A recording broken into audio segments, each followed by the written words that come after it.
All right, this is Unit 6 Progress Check, Part A. This one's number 2. So this is also a non-calculator question. Just like I was saying in the last video, if you watched that, I am assuming that you were doing this problem with the worksheet right in front of you. All right, so I'm not gonna copy down the graph. I might put it in front of the screen every once in a while. So this is number 2, starting with letter A. Letter A asks us for this value right here. With a definite integral, you are either going to be asked to approximate, and you would do that using a Riemann sum, or you'll be asked to find the value or evaluate. And if you're asked to find the value, that means you can find an exact value. Okay, so an exact value is given as area under the curve. So if you look at the graph, this is a graph of f prime. In question number 1, if you watched the last video, we did fundamental theorem when we were asked for one of these. And that's the other way that we can evaluate a definite integral. It's either fundamental theorem, or it could be area under the curve if you're looking at a graph. So this is the area between 0 and 7. So we're just going to look at this graph, keep it right on the screen here. So from 0 to 1, we have an area of 2. Then from 1 to 4, we have an area of 7 that's below the x-axis. So we're treating that as a negative 7. And then the area from 4 to 6 is an area of 3. And then finally, the area from 6 to 7 is an area of 1. So this is essentially just seeing if you grasp what a definite integral is asking you for. And in this case, it's area under the curve. All right, so we're just going to combine those all up. You don't have a calculator on this question. So if you really wanted on the AP test, you could leave it like this if you don't trust yourself to combine that. So it ends up being the positive numbers add up to 6, and then we have a negative 7. So overall, that would be a negative 1, which means we have just slightly more negative area than the accumulated positive area. So our answer for part A would be negative 1. Part B, it says, given that f of 4 is equal to 10, write an expression for f of x that involves an integral. Use this expression to find the absolute minimum value. So let's start with that first sentence. Write an expression for f of x that involves an integral. I want to take you guys back to a formula that we used a lot. It's a slightly rearranged version of the fundamental theorem, and it looks like this.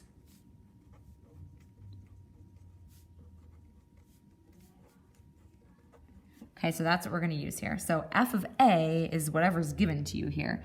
So we're going to put f of 4 in this first spot, plus, and then we have the integral from 4, and it's saying write an expression for f of x. So we're just going to put an x up here because they didn't tell us what they actually wanted us to find.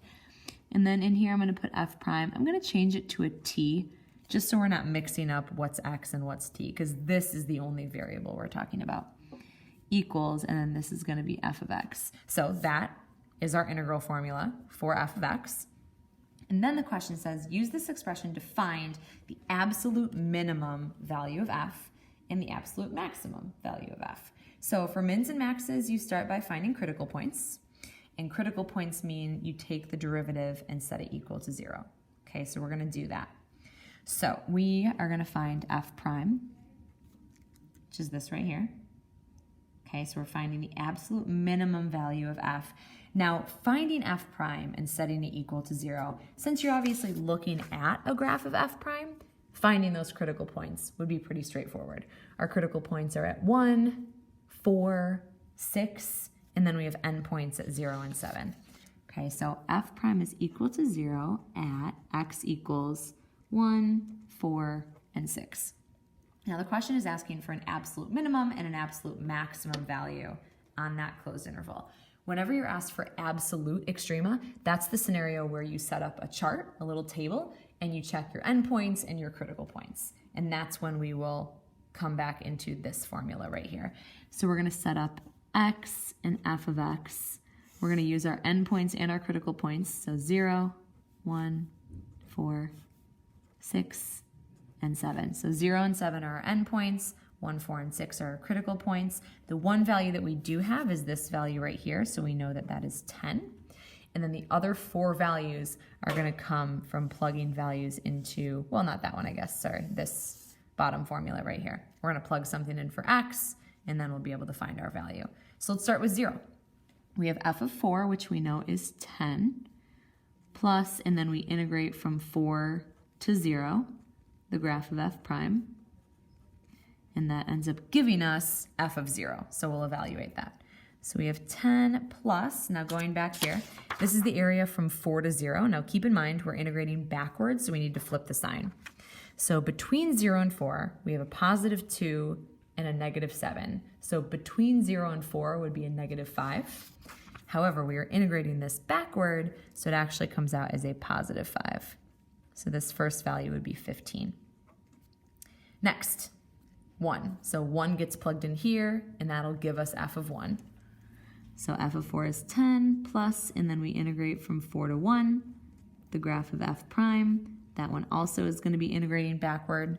So we start with 10 plus, and then we want the area between 4 and 1, but we're going to flip the sign. So 4 and 1 is an area of 7 under the x-axis. That would be a negative 7, but I'm integrating backwards, so that negative 7 becomes a positive 7. So we get 17. And then 2 more do the exact same thing. So 6 gets plugged in right here, and it'll give us f of 6. So f of 4 is 10 plus, and then we integrate from 4 to 6. So we're back to this being in a more natural order, so we don't have to worry about flipping the sign. So 4 to 6 is this area right here, and that would be an area of 3.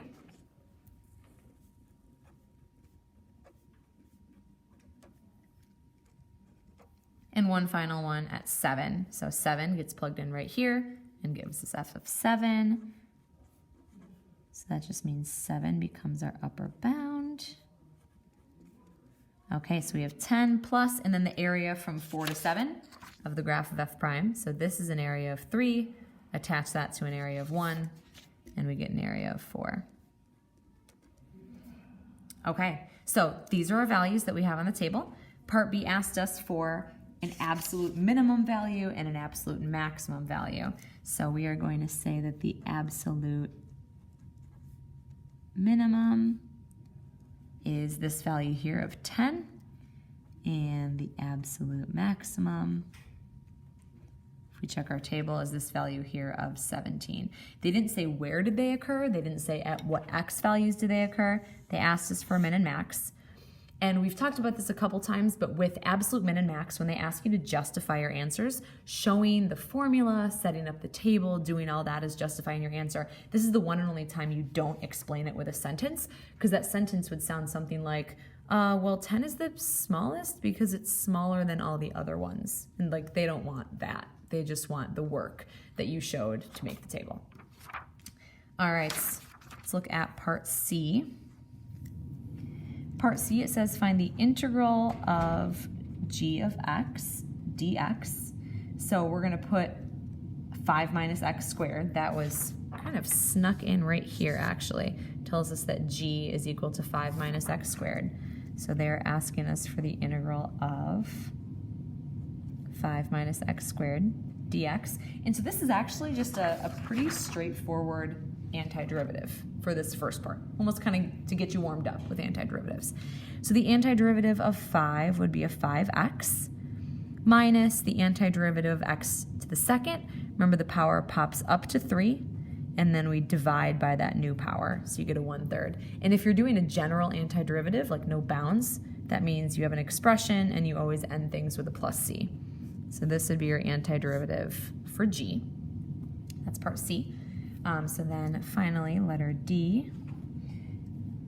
Now that we're warmed up with our antiderivatives, it gives us something a little bit more complicated.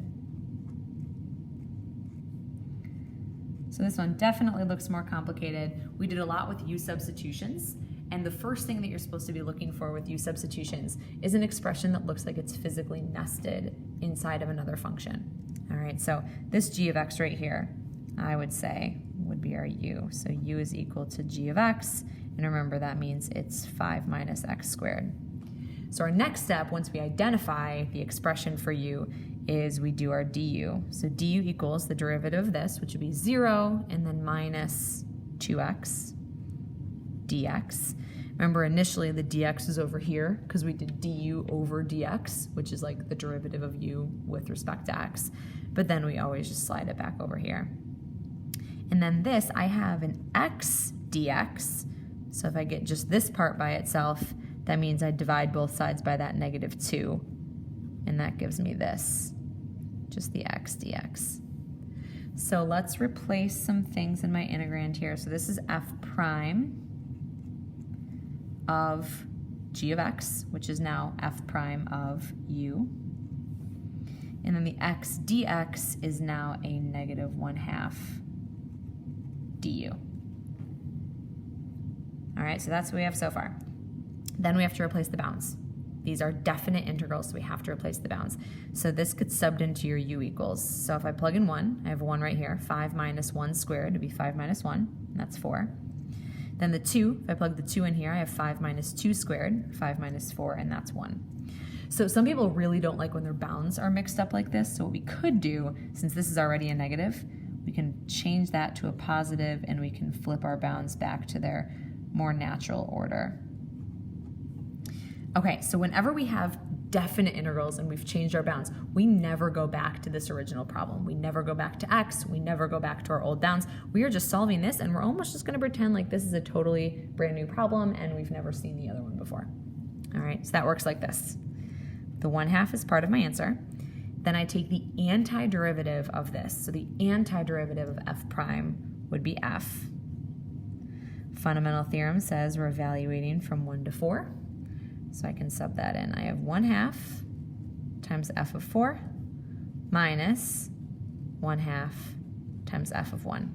Now, if you didn't do these problems in order, these numbers would be basically nowhere to be found. However, we did this giant table from part B. So we have f of 1, we have f of 4. F of 1 is 17, and f of 4 is 10.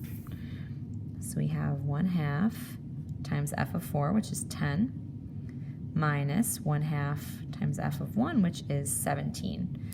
So I am just barely going to run out of room here. I'll squeeze this stuff in. So 10 halves minus 17 halves ends up giving us a negative 7 halves. Sorry about that squeeze. That is a negative 7 halves for that answer.